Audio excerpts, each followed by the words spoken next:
Hi students, my self Manish Kumar और आप देख रहे हैं अपना favourite channel tricky chemistry by Manish sir. तो लास्ट क्लास में पढ़ने हेलो एल्केन जो है या एल्किल हैलाइड जो है उनके बनाने की विधियां देख ली थी। फिर उसके बाद मैंने आपको कहा था कि अपन जो है वो एल्किल हैलाइडों के भौतिक गुण देखेंगे, लेकिन उससे पहले मैं आपको एक टॉपिक और बताना चाहता हूँ और वो है एरिल हैलाइड, जिनको अपन बोलते हैं हेलो एरीन। जैसा कि चैप्टर का नाम था हेलो एल्केन और हेलो एरीन, तो एक बार हेलो एरीन को भी थोड़ा सा डिस्कस कर लेते हैं आज की क्लास में। फिर अपन जो है नेक्स्ट जो क्लास होगी उसमें भौतिक गुण जो है वो दोनों के एक साथ ही देख लेंगे, जैसे एल्किल हैलाइड के भौतिक गुण भी समझ में आ जाएंगे और एरिल हैलाइड के भी भौतिक गुण समझ में आ जाएंगे। ठीक है, तो ज्यादा टाइम वेस्ट नहीं करते हुए आज की क्लास को अपन स्टार्ट करते हैं। लेकिन उससे पहले आप सबसे एक रिक्वेस्ट है कि आप वीडियो कंप्लीट देखिए, जिससे कि वीडियो में दी गई पूरी जानकारी आपको मिल सके। ठीक है, तो देखो सबसे पहले हेलो एरीन या एरिल हैलाइड बोलते किसको है, तो एरिल जो है ना, एरिल उसका मतलब होता है एक तरह से बेंजीन। ठीक है, और इसके ऊपर हेलोजन लगा हुआ हो। तो वैसे तो मैंने वर्गीकरण के अंदर इसकी परिभाषा बताई थी कि वे यौगिक जिनमें हेलोजन परमाणु बेंजीन वलय के sp2 संकरित। वैसे तो बेंजीन के सारे कार्बन sp2 होते हैं, लेकिन फिर भी अपन sp2 संकरित में इसको पढ़ा था। वे यौगिक जिनमें हेलोजन परमाणु बेंजीन वलय के sp2 संकरित कार्बन से जुड़ा होता है उनको अपन बोलते हैं एरिल हैलाइड। सामान्य नाम एरिल हैलाइड हो गया और आईपीसी नाम में अपन इनको बोलते हैं हेलो एरीन या फिर हेलो बेंजीन। क्या बोलते हैं, हेलो एरीन या फिर हेलो बेंजीन। ठीक है, आगे बात समझ में। तो ये तो हो गई इसकी परिभाषा, आपने नोट कर ली होगी। इस एक्स की जगह पे पहले बता रखा है Cl, Br, I, F ये सब आ सकते हैं। तो क्लोरोबेंजीन, ब्रोमोबेंजीन, आयोडोबेंजीन या फ्लोरोबेंजीन, ऐसे 4 प्रकार के ये हो सकते हैं। ठीक है, तो ये तो बात हुई कि ये होते क्या है। उसके बाद में ये भी बता दिया आपको कि इसमें सभी कार्बन जो है वो कौन से होते हैं, sp2 संकरित अवस्था में होते हैं। ठीक है, जैसे एल्किल हैलाइड जो थे उनमें सारे कार्बन sp3 संकरित थे और यहाँ पर जो है ना सारे कार्बन कौन से हैं, sp2 संकरित अवस्था में होते हैं। अब आते हैं कि एरिल हैलाइड जो बना कह सकते हैं बनन। तो हेडिंग जो अपने पास होगी वो होगी एरिल हैलाइड बनाने की विधियां। आप हेडिंग डाल लेना। इसमें जो फर्स्ट नंबर है वो है अपने पास अभिक्रिया का नाम मैंने बताया, अभिक्रिया की हेडिंग मैंने आपको बता दी है। क्या लिखना है पहले, एरिल हैलाइड बनाने की विधियां, और उसमें जो फर्स्ट रिएक्शन है वो है इलेक्ट्रॉन स्नेही प्रतिस्थापन अभिक्रिया। इलेक्ट्रॉन स्नेही प्रतिस्थापन अभिक्रिया। ठीक है, तो देखो इलेक्ट्रॉन स्नेही प्रतिस्थापन अभिक्रिया के लिए मैंने आपको पहले भी ट्रिक बता रखी है, लेकिन मैं फिर से और बता देता हूं आपको कि देखो जैसे जब अपन 11th क्लास की बात करते हैं तो 11th क्लास में केवल बेंजीन दिया हुआ था, लेकिन जब 12th क्लास की बात करते हैं तो बेंजीन के ऊपर पहले से कोई क्रियात्मक समूह एक पहले से ही लगा होता है। तो उस स्थिति में जो है ना अपन इसको किस तरीके से पहचानेंगे कि कहां पर समूह जो है वो जुड़ेगा। तो यहाँ पर जो है पहले से ही कोई एल्किल समूह यहाँ पर दिया हुआ हो सकता है और उसकी रिएक्शन कराने के लिए बोल दिया जाए, मान लो Cl2 के साथ उत्प्रेरक के रूप में ले लिया FeCl3। लेकिन यहाँ पर जो है वो यहाँ पर जो है अभिक्रिया जो होती है वो होती है सूर्य के प्रकाश की अनुपस्थिति में। अंधेरे में का मतलब वहां पे सूर्य का प्रकाश नहीं आ रहा। ठीक है, नॉर्मल जो लाइट है ना एक्सपेरिमेंट के लिए चाहिए वो भी लाइट यहाँ पर है। ठीक है, तो ये हो गया अपने पास एक तरह से मेथिल बेंजीन, और मेथिल बेंजीन को अपन क्या बोलते हैं, टोलुइन। मेथिल बेंजीन जो शब्द है वो कहीं पे भी अपन यूज नहीं करते हैं, तो आपको इसका नाम जो याद रखना है ना वो रखना है टोलुइन। ये क्लोरीन है ही, और ये FeCl3 एक तरह से क्या होता है, लुईस अम्ल होता है। अभी मैं इसको आपको लैंग्वेज में बोल के बता दूंगा, उसके बाद में आप इसको नोट कर लेना। उसके बाद में मैं ट्रिक बता रहा हूं आपको कि जो Cl है वो कहां पर जुड़ेगा। ठीक है, ये जो Cl है इस रिंग में किस जगह पे जुड़ेगा।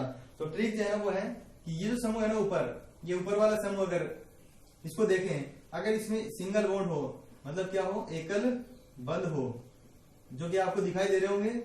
इस बंध को नहीं देखना, यहाँ पर तो हमेशा सिंगल बॉन्ड होगा। क्यों, क्योंकि इस कार्बन की संयोजकता ये भी खाली है। मैं किसकी बात कर रहा हूँ, तो रिंग के ऊपर जुड़ा हुआ है ना उसकी बात कर रहा हूं मैं। इसके अंदर अगर एकल बंध है तब तो जो समूह आपको जोड़ने है ना वो कहां पर जोड़ने, ऑर्थो और पैरा पोजीशन पर। कहां पर, ऑर्थो और पैरा पोजीशन पर। ऑर्थो का मतलब बताया था 1 2 और पैरा का मतलब 1 4। ये ट्रिक है, इसकी बहुत इजी ट्रिक है, हर चैप्टर में आपको यूज होने वाली है। इस चैप्टर में फिर से रिएक्शन आएगी आगे, तो आपको ये ट्रिक का यूज करना है। अगर यहाँ पर एकल बंध है तो ऑर्थो और पैरा स्थिति में जुड़ेगा। अगर यहीं पे डबल बॉन्ड या ट्रिपल बॉन्ड होता, क्या होता, डबल बॉन्ड या ट्रिपल बॉन्ड होता, तो इन दोनों स्थिति के बजाय जो तीसरी स्थिति बची है जो कि होती है मेटा, कौन सी, मेटा, तो उस मेटा स्थिति पर जुड़ता अभी कहां पर जुड़ेगा, ऑर्थो और पैरा स्थितियों पर। तो देखो बिल्कुल आपको जिसको ट्रिक पता है उसका आंसर है ना बहुत जल्दी आ जाएगा। यहां पर आ जाएगा CH3 और Cl, और इस रिएक्शन में भी ऐसा हो जाएगा, यहाँ पर CH3 और Cl। ये तो हो जाएगा ऑर्थोक्लोरोटोलुइन।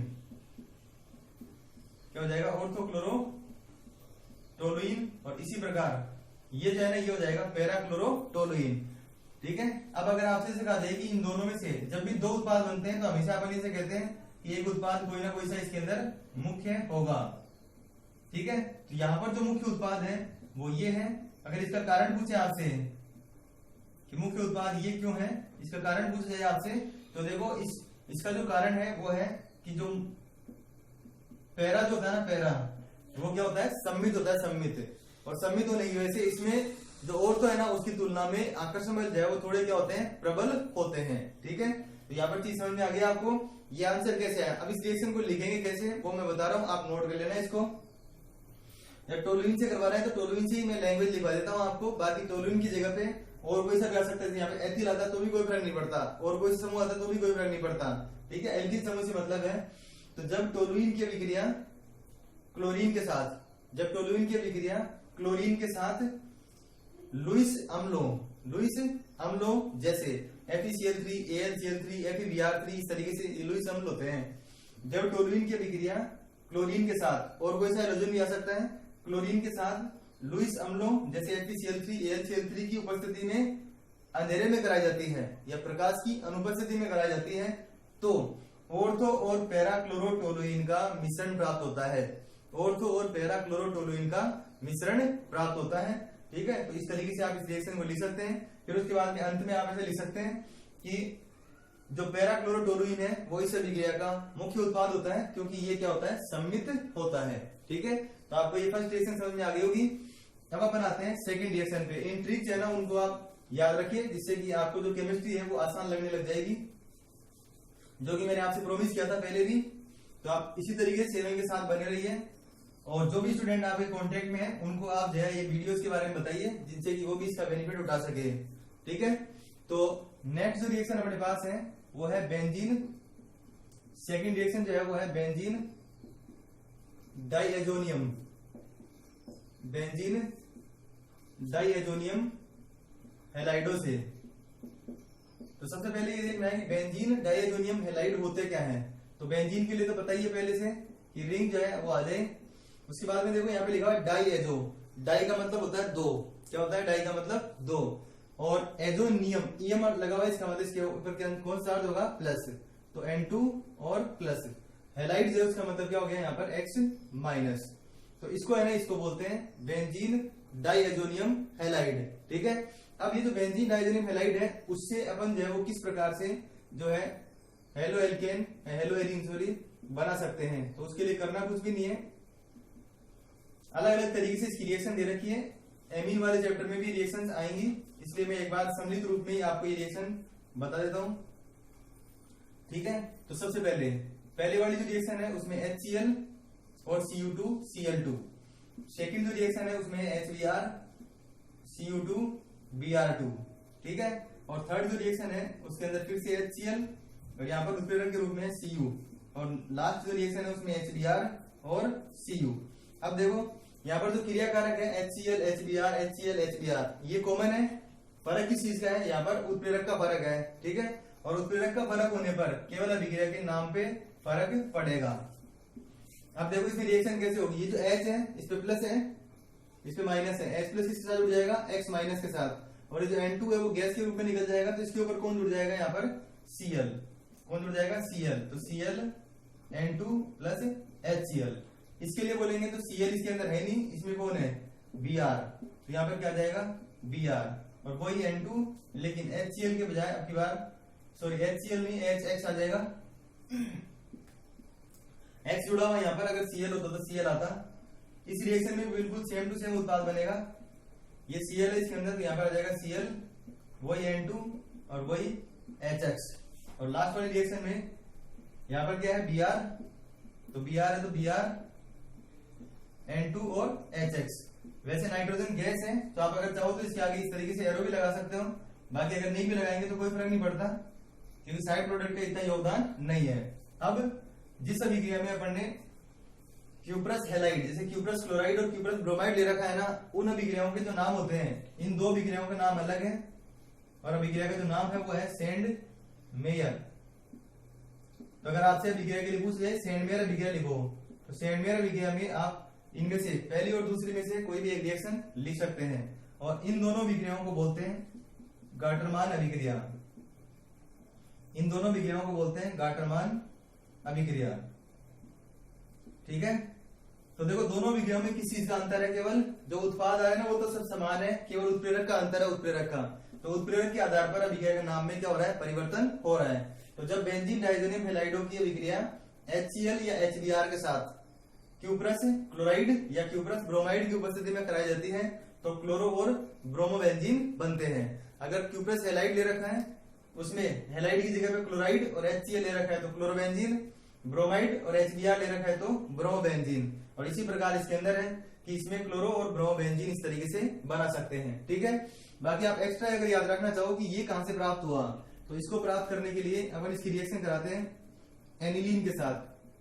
बेंजीन नी के ऊपर NH2 हो तो इसको बोलते हैं एनिलीन, और इसकी रिएक्शन कराई जाती है NaNO2 और HX के साथ।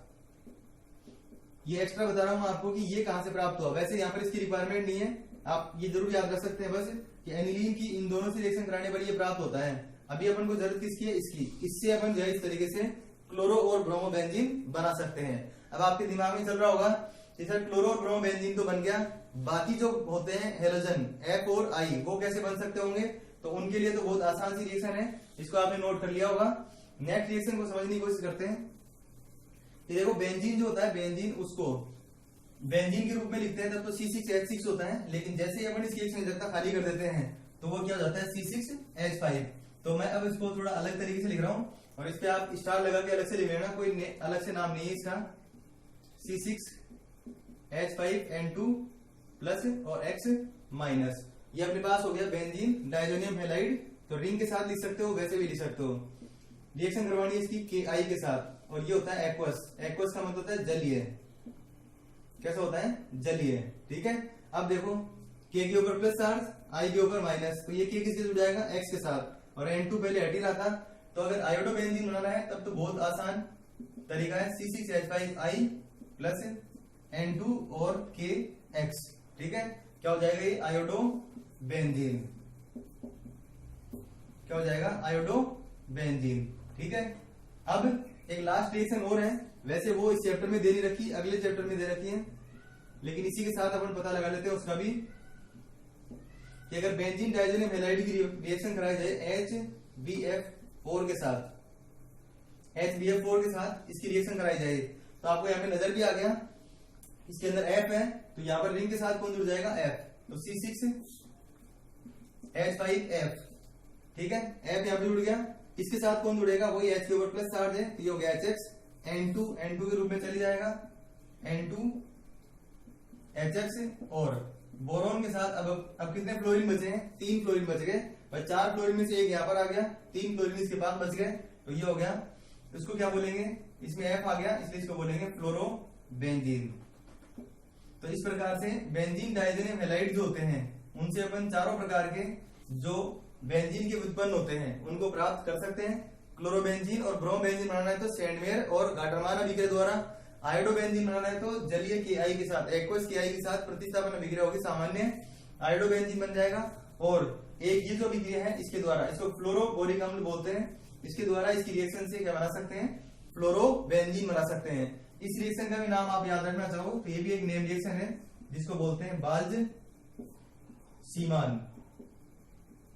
बाल्ज-सीमान अभिक्रिया। ठीक है, तो आज की क्लास में अपन ने क्या देखा कि एरिल हैलाइड किसे कहते हैं, एरिल हैलाइडों में संकरण कौन सा होता है और एरिल हैलाइड बनाए कैसे जा सकते हैं। तो 2 अभिक्रियाएं थी, दोनों अभिक्रियाओं की मैंने ट्रिक बताई आपको। इलेक्ट्रॉन से नहीं प्रतिस्थापन अभिक्रिया जो है उसको अपन किस तरीके से पता लगा सकते हैं कि इलेक्ट्रॉन से नहीं कहां पर जुड़ेगा, ऑर्थो पैरा में जुड़ेगा या मेटा स्थिति पर जुड़ेगा। और फिर अपन ने नेक्स्ट रिएक्शन में बेंजीन डाइजोनियम हैलाइड जो है उनके द्वारा फ्लोरोबेंजीन, क्लोरोबेंजीन, ब्रोमोबेंजीन और आयोडोबेंजीन कैसे बनाए जा सकते हैं उसको अपन ने देख लिया। ठीक है, तो नेक्स्ट क्लास में अपन इनके भौतिक गुणों को देखेंगे। तो इसी तरीके से आप चैनल के साथ बने रहिए। ज्यादा से ज्यादा स्टूडेंट तक आप वीडियोस को पहुंचाइए। अगर चैनल को अभी तक भी सब्सक्राइब नहीं किया है तो चैनल को सब्सक्राइब करके बेल आइकन को प्रेस कर दीजिए, जिससे कि लेटेस्ट नोटिफिकेशन आपके पास सबसे पहले आ जाए। और अगर वीडियोस आपको अच्छे लग रहे हैं तो आप इनको लाइक कीजिए और कमेंट कीजिए। Thanks for watching.